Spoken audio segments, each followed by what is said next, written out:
Hello, everyone, and welcome to Black Talent TV's Be in the Talk. My name is Diana McCrae, and I am hosting the show along with my co-host, Simone Jackson. Hi, Simone. Hi, guys. Hi, everyone. So I just want to give a little bit of background about Be in the Talk and Black Talent TV. We have conversations with influencers in the entertainment industry. Black Talent TV is an online publication where we showcase projects for emerging filmmakers, graphic novelists, and web series creators. So our mission is to ensure that as many Black filmmakers and entertainers have a place to showcase their projects as well as their talents. The main purpose of this conversation we're having today is to encourage our community.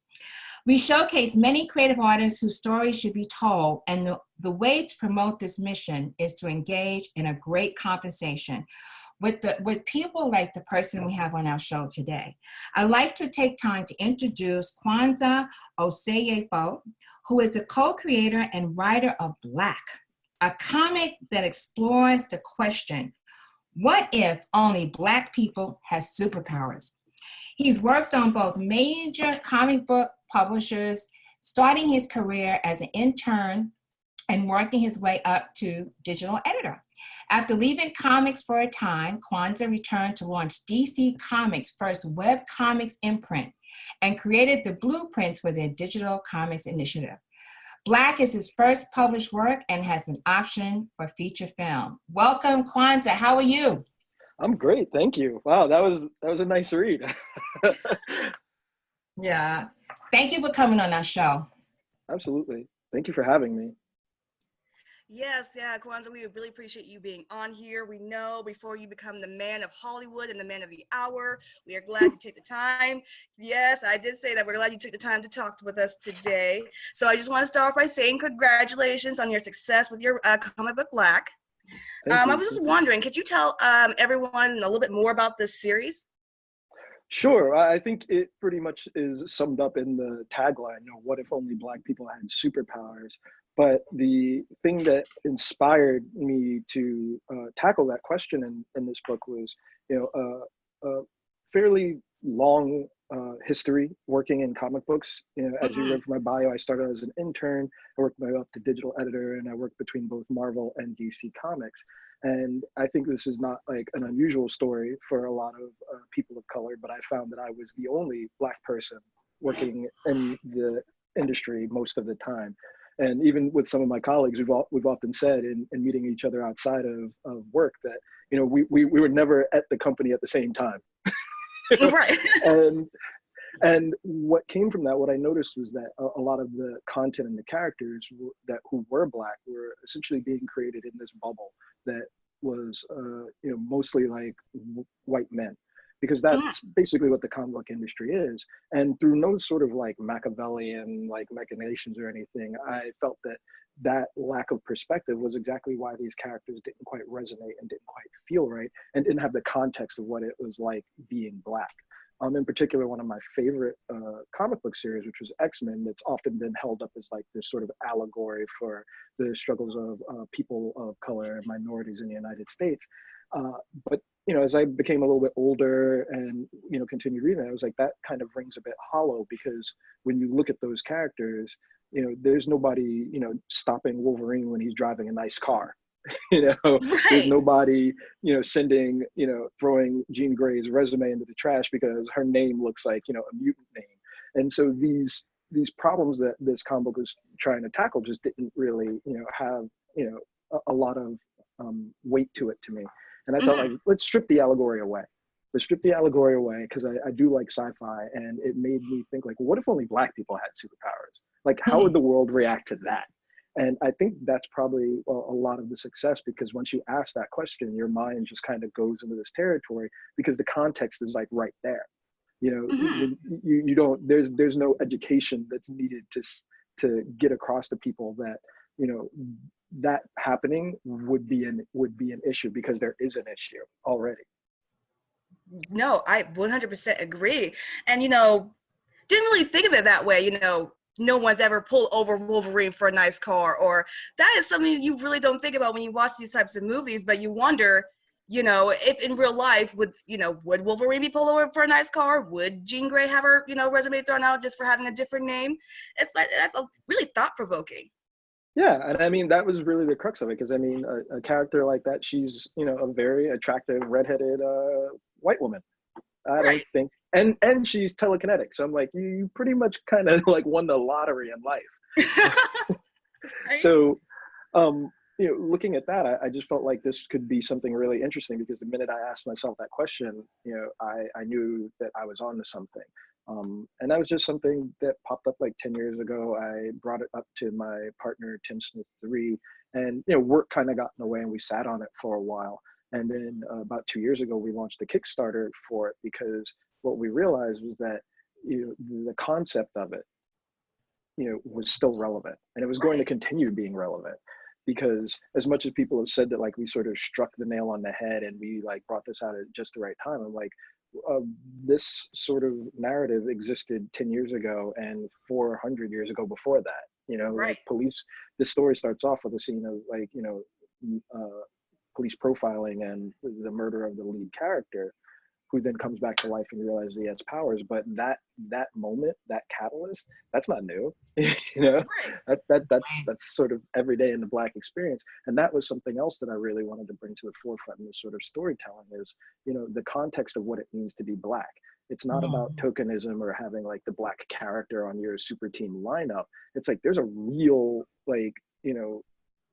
there's a real context to being a person of color, and it kind of just gets whitewashed over a lot of times in stories, where it's sort of like I think someone from who has experience as a Black person would approach that situation differently or write a story differently. Yeah, absolutely. And your comic book Black is very powerful, with the way it talks about the police brutality, like you said, what happens with the main characters. Now, with the onslaught of police brutality against Black men in this country, in what ways do you think Black will be a catalyst for change?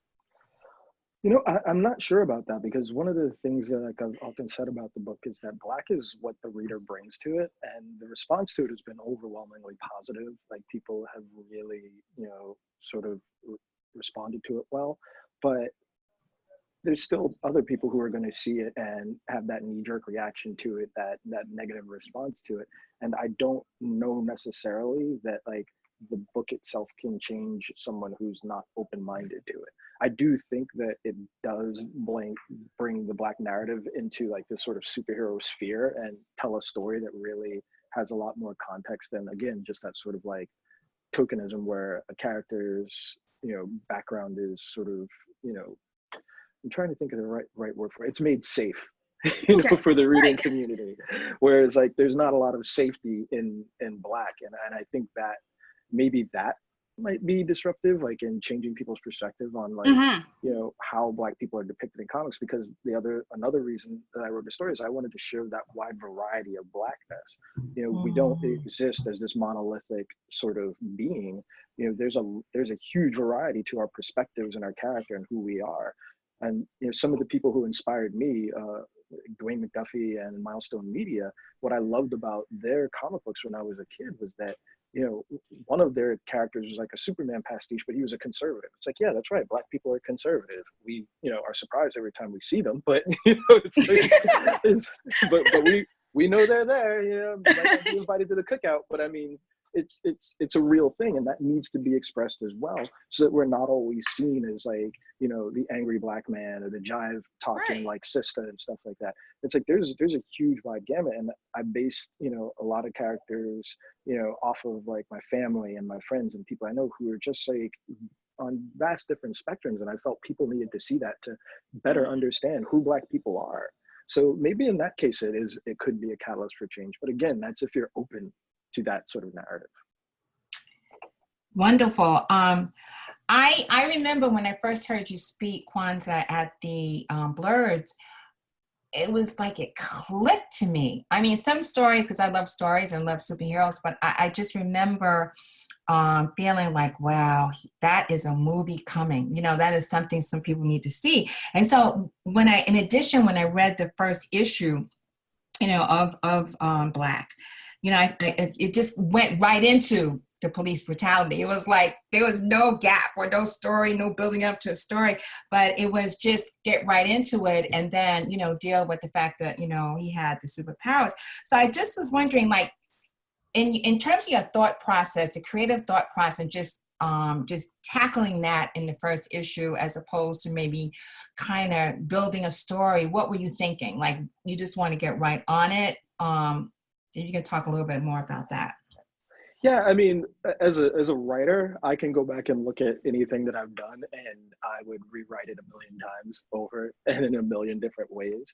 I think for me, it needed to be about that moment in time and not about, who the lead character was in like some big scope of thing, because in reality we're often whittled down to this moment of like, you are Black and you fit this description, and now you will be at the receiving end of police brutality or a bullet, and then who he is actually comes out after that.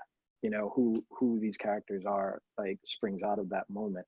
And I felt like distilling it down to just like that in the first 5 pages was a lot more important than like trying to like really get into like who this kid might have been, because something like that is so traumatic. Right. Who he was probably wouldn't be the same person anyway after an experience like that. Exactly. Like, Yeah. aside from being shot, but then waking up and realizing you're still alive. I mean, it's sort of why I have that moment that when he comes back to life in the back of the ambulance, like, he's just freaked out, because that doesn't happen. It doesn't happen, and it's definitely a bit of power fantasy. I think for a lot of people, it's very cathartic to think that could happen to a character. So he's freaked out. He jumps out of a moving vehicle, like he just he's in shock, and that sort of continues throughout the story, where I don't really take a lot of time to do that sort of like exposition or explain things, because that's not necessarily how life plays itself out. You're kind of bombarded with a lot of things, and you have to sort of navigate your way through it as best possible. And that was why I thought it was good to tell that story through the eyes of a young man whose world has suddenly been changed, and see who he is by the end of the story, because he's got a big weight on his shoulders now. It's like, some Black people have superpowers. Like, if people find out, that would be a huge problem for like all Black people, not just some. Like, the superpowered ones, that's a problem, but like everybody else suddenly becomes a target. So is it about hiding who they really are, or is it about being out in the public and saying like, this is something that's been like kept a secret for like a really long time? It's just another layer of oppression, or maybe it's even like a reason for it. You definitely, you put a lot of thought into it, which is fantastic. Because I think what I was when it clicked for me, I immediately got it. And I think people immediately get what you're saying and get why this whole film is going to be so important. And I just want to talk a little bit about, I read where you said that your failure at DC Comics led to Black, which is a successful project. And because we have our community is a lot of people that do create projects, and sometimes they feel like maybe this is not good or I should give up. Why do you think it's important to never give up, and why didn't you? Because you're always going to fail. You're supposed to learn from those failures. I mean, I certainly did. There was a lot of hurdles in working in mainstream comic book publishing that I faced that weren't simply, racial or cultural. It was just more of like the system, which isn't much different from, the system of inequality in the United States, that were pervasive. And that meant that there were times where I was going to like stumble or not be able to like achieve things. And sometimes you're stumbling because of your own work. Like, maybe you weren't doing something really well, but you're supposed to learn from that. If you learn something from it, you can always make something better afterwards. Like, that's why, even though I said I could rewrite Black a million times, like, it's out there. I did it, I made it, it belongs, to the sphere of art, where people can judge it based on, what they think of it. But in the end, I learned a lot from the experience. I certainly learned a lot from doing a Kickstarter for it. So it's been something where it's it's had its ups and downs. There's been times where like I felt like, oh geez, like why did I get into this? Like despite any of the positive things that happen, it's still like a little overwhelming, and you're just kind of like, oh, can I get out of here? But you just gotta stick with it. If it's something that you're passionate about, like you really gotta like stick to your guns. And we're seeing so much of that right now, and like Black creatives and like artists out there. Like one of my favorite people in the world is just like Ava DuVernay and like Ta-Nehisi Coates, who are just like out there like staying true to their art and their voice. And you need that sort of like person or people out there who are just showing you that like, hey, I might take a tumble here or like whatever, but there's hard work and perseverance that got me to this point, and they don't shy away from that, and neither should anyone else. So I think what you're saying is important part of the journey as well, is to believe in yourself, to believe in your stories, because I think from what I'm getting and learning from you today is that we all have a story to tell, and we need to tell it the way we want to tell it, not someone else watering it down or changing it for us to make it better, to bring in more sales at the box office, but to really tell it the way it should be told. And that to me is how I think everyone's going to grow. If you can really be passionate about who you are and also be courageous and have confidence. I think those two things are really important as well, not Absolutely. to be, right? Yeah. Yes. Yeah, I mean that's why we went to Kickstarter. When we came up with the concept for this, we were fairly certain that this wasn't something that many publishers in the comic book industry were going to be receptive to. Not because we didn't think it was any good or anything, but one not receptive because they just wouldn't quite get it necessarily. And with the growth of all these online tools and platforms where you can really go out and find an audience for yourself, we figured like if we put Black on Kickstarter, we're going to find out by people actually like pledging to the campaign whether or not the idea is good or not. Because I was very much ready to just like hang it up. I was like, oh, if we don't make it, at least I know that like people don't like the idea. But it turned out to be the opposite, and I think that that's something that more artists need to do is like, don't be afraid, put your ideas out there, put your work out there. You'll learn a heck of a lot more by actually applying yourself than you will by sort of like hiding away and assuming that nobody's gonna like your art or like your writing. Yeah. I completely really would agree with you with that there, Kwanza. I do. And I really liked what you said. You said it's time to take some ownership of the Black narrative in American entertainment, which I cannot help but agree with 110%. I do believe there needs to be more Black narrative in American entertainment. And we're starting to see that really with, Black Panther, and we have Black Lightning that's on Channel 11. We're really starting to see this. But what advice can you give to our audience of filmmakers and storytellers? Why it's so important for us to take Black narrative and take ownership of Black narrative in the entertainment? I think there's two things that are important to it. One is just for our own community and health and wealth, in terms of like benefiting financially from those stories. But then there's also benefiting from it in the sense that the stories of Black people for so long have been told by other people. And that has often led to material and characters who don't actually represent like who we are. And the list can be endless. Like my favorite has always been like, the sacrificial Negro, the guy who dies in the film so that the white person can go and live their best life.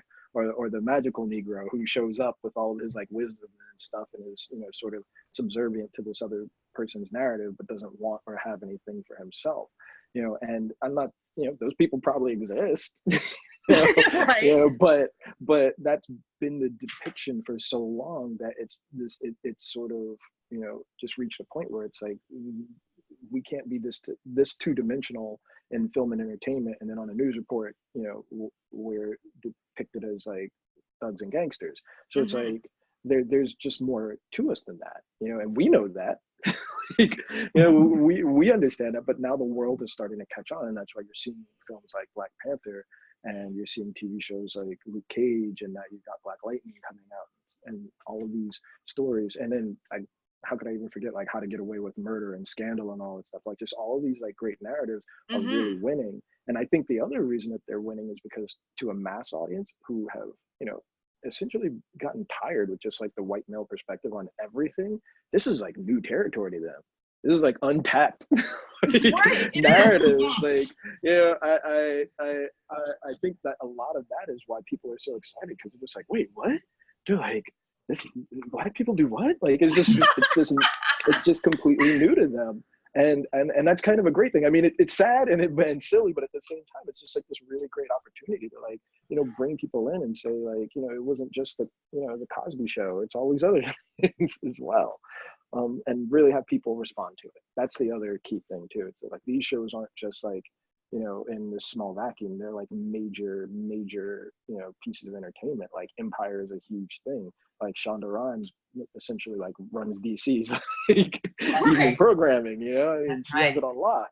That's right. And you know, I never really thought of it that way when you categorize, you know, the different types of black peoples in movies. You know, you got the wisdom, you got the ones that died. You know, I never really narrowed it down and categorized it like that. Just to actually see, like, wow, there is a bunch of, you know scary movies, black people die, or there is that black person that gives that the white person some wisdom to move on. But it's like, what about their wisdom? What about their, you know, what conflict are they going through, you know? Right. And you just never really think of it that way. And I never thought of it that way. You actually just said that. That really makes me look at movies in a different way, especially when they depict black people. That really just made me think. Oh, I think of it all the time. And, you know, I had a moment when there are two movies recently where it just stuck out to me the most of like how inescapable it is sometimes. One of them, and this is kind of a silly one, was the first Transformers movie. So I don't know if anyone, if you guys are familiar with all of the characters or anything, but Jazz is one robot who is just pretty much, he was voiced by a black actor. He's always just been the black robot, and he gets killed. In the film. Spoilers for everyone. He gets killed near the end of the movie, just torn in half. But throughout the movie, robots were getting like torn in half and then put back together and all that stuff. And so I'm sitting there and I'm with my wife, and he gets killed, and she literally turns around to me and goes, "I'm sorry." Because they're sorry. She's like, because she knows I've talked about this trope so often, and just to see it even on that level with like these like, you know, non-human characters, it's just kind of ridiculous. And then there was also in Star Wars where, you know, I love the character of Finn, you know, and I think he's great, but you get to the end of the story and he does the kind of magical Negro thing where he sacrifices himself for the lead character to like, you know, reach her goals and her dreams. And then he's, you know, sort of, you know, unconscious and at the end of the movie, and I'm looking at this and I'm going like, are you serious?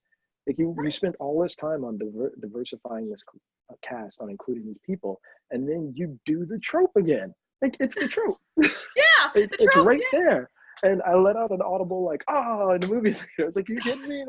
Like everything about this film was great. And then we get to there, and it's like, I know that they don't distinguish black people in space, but they do in this audience. So I mean, like, come on. Right? I agree. No, I completely agree with you. Absolutely.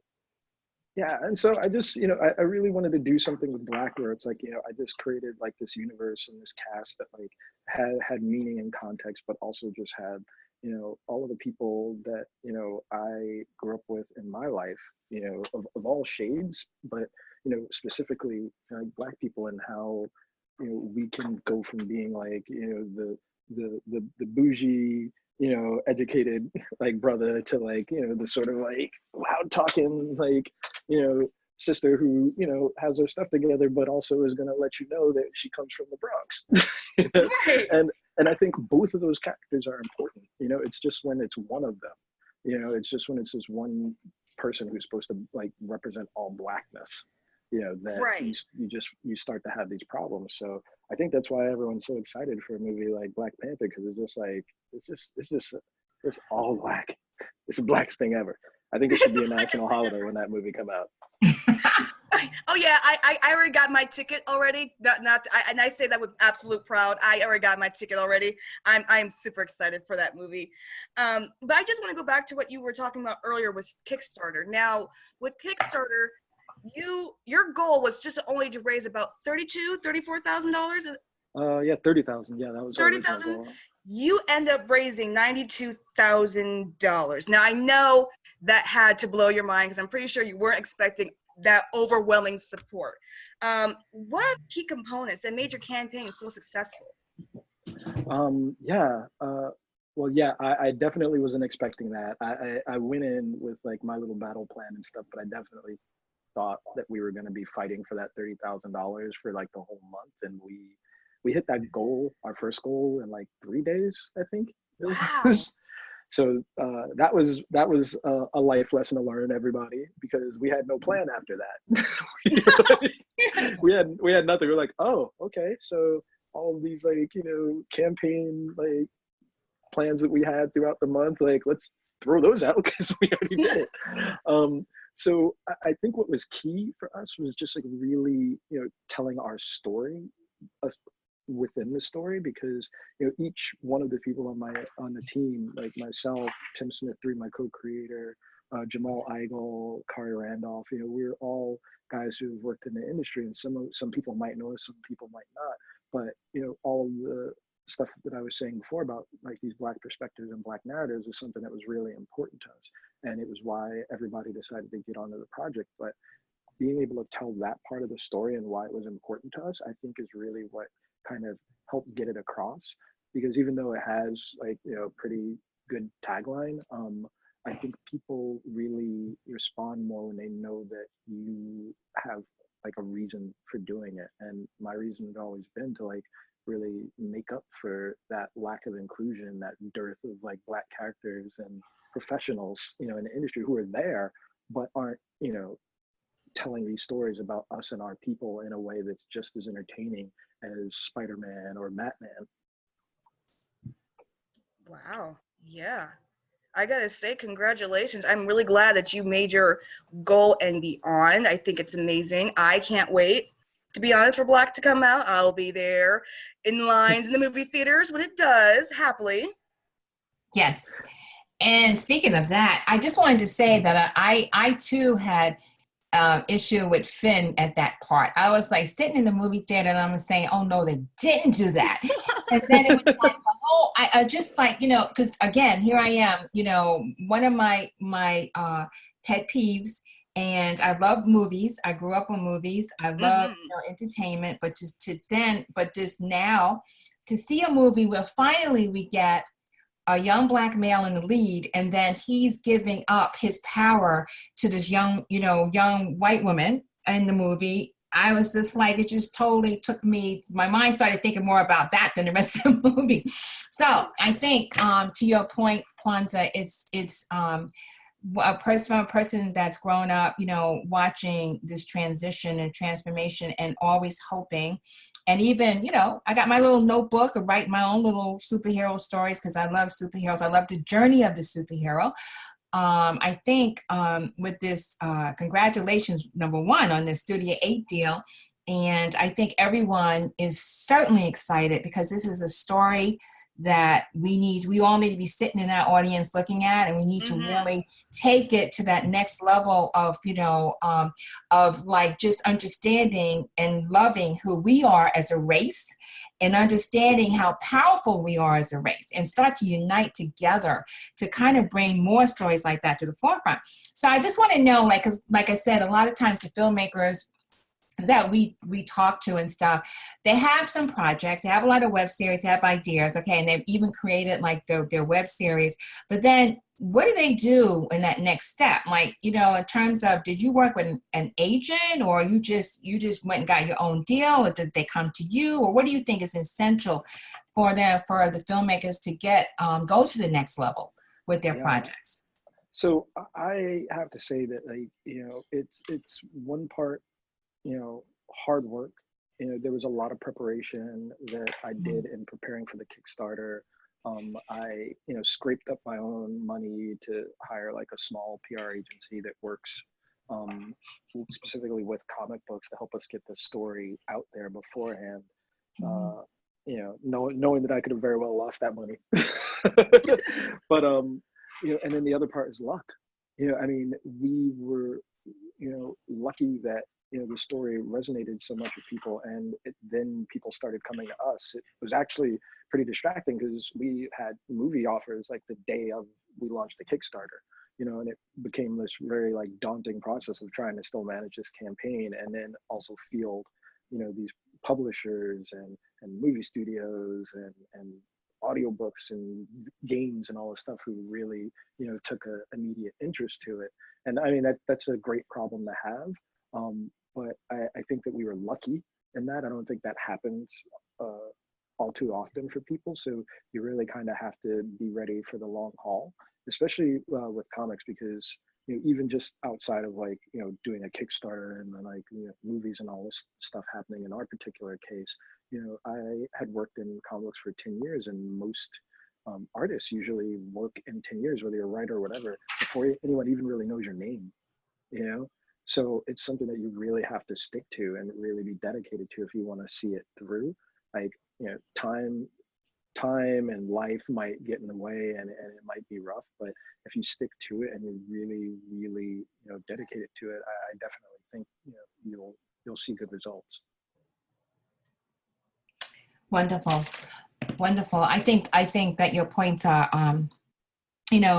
really great. I think the thing is that the long run and, not being able to take risk is another thing. And like you said before, just knowing that you want to see this project out there, whether it's on Netflix, whether it's on right now, I mean, all the big, live stream, online stream, are all looking for material. So I think this is really an opportune time to really put that hard work in and then start to market your projects. Cause I just feel like, they're looking for, they understand that, we're like, we can create great projects, we tell great stories, and they also understand that people want to hear these great stories.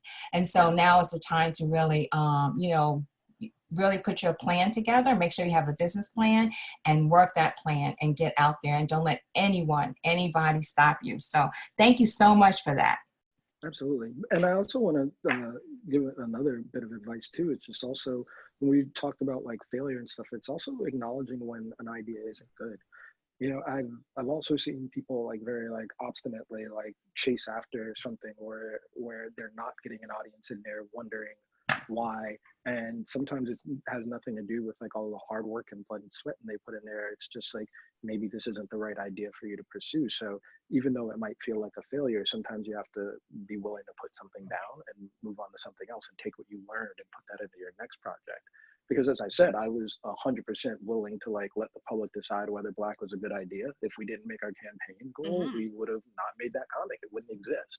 And I would have, taken that with a grain of salt and said like, okay, either I need to rework this or this idea is bad. and I need to move on. So that's something that I think is just as important too. I definitely, stand by what I said before, which is like, stick to your dreams, work really hard, but also, don't beat your head against something, because like sometimes an idea just isn't a great idea, and you might have another one, because Black is like one of like, hundreds of ideas that I've had. It just happened to be the one that I did first. Right. No, that's good. Yeah. That's a good point. That's a very good point. And like I said, with the hard work, I'm glad to see your hard work is paying off there, Kwanza. Like I said before, I'm very excited to see Black finally be on the big screen. It's nice to see that more diversity is being on the big screen, because I feel like that's what we need, especially in 2018. I really feel like it should be the year of diversity. We should be able to crack that, glass ceiling that's been, in front of us. But just because of your hard work, where you are now, a lot of emerging storytellers and web series creators and filmmakers want to be where you're at. They want to be Hollywood's man of the hour. What advice can you give them?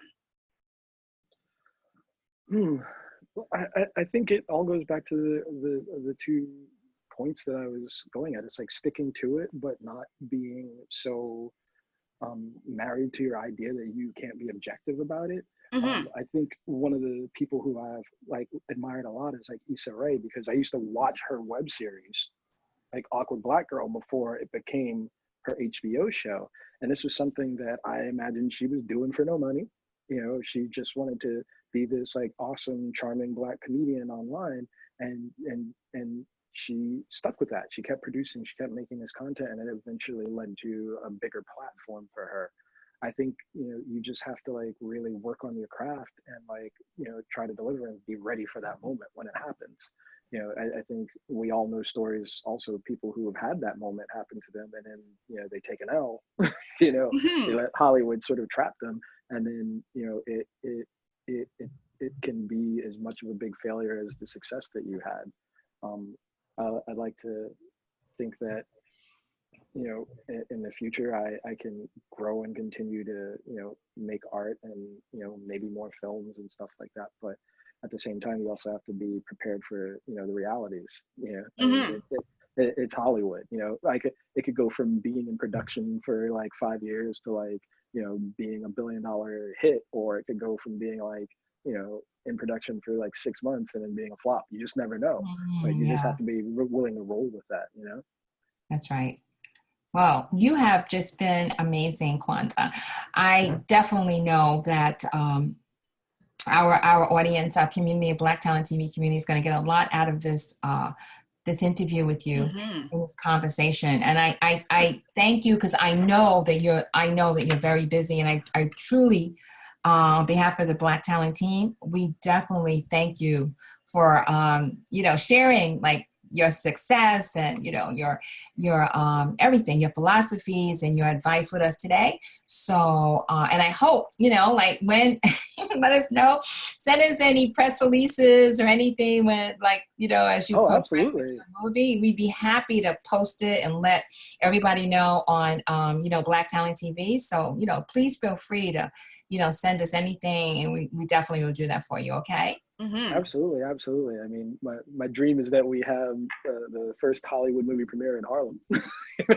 Yes, that would be amazing. That would be great. Like the big red carpet right there on Adam Clayton. Absolutely.